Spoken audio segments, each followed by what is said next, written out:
নমস্কার বন্ধুরা, মাইগ্রেন্স ব্লগে তোমাদের সবাইকে স্বাগতম জানিয়ে আজকের ভিডিওটি শুরু করছি।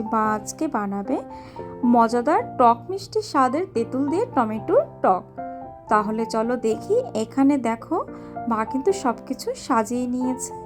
টমেটোটাকে ধুয়ে সুন্দর করে দানা ছাড়িয়ে কেটে নিয়েছে, আর টমেটোর সাথে নিয়েছে সামান্য একটু হলুদের গুঁড়ো।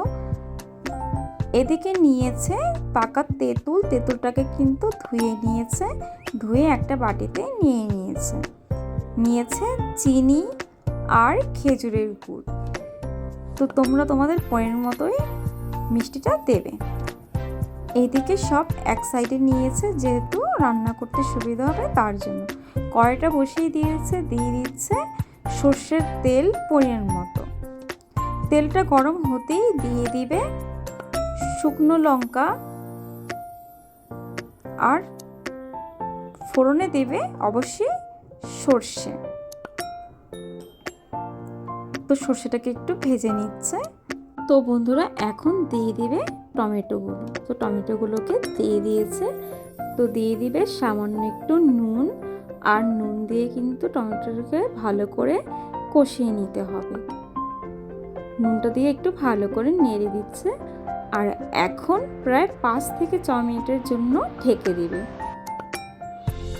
দেখো বন্ধুরা, ঢাকনাটা খুলে নিয়েছে আর এখন নেড়ে দিচ্ছে।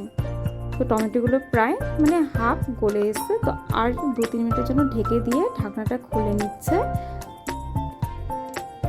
এখন মা নেড়ে নিচ্ছে। দেখো প্রায় কিন্তু টমেটোগুলো কিন্তু সেদ্ধ হয়ে গিয়েছে। তো গ্যাসের ফ্লেমটা একটু হাই করে দিয়েছে। এখন দিয়ে দিবে পাকা তেঁতুলগুলোকে দিয়ে ভালো করে নেড়ে নিতে হবে।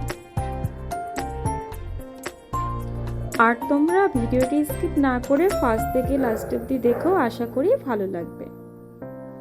দিয়ে দিচ্ছে পরিমাণ মতো জল।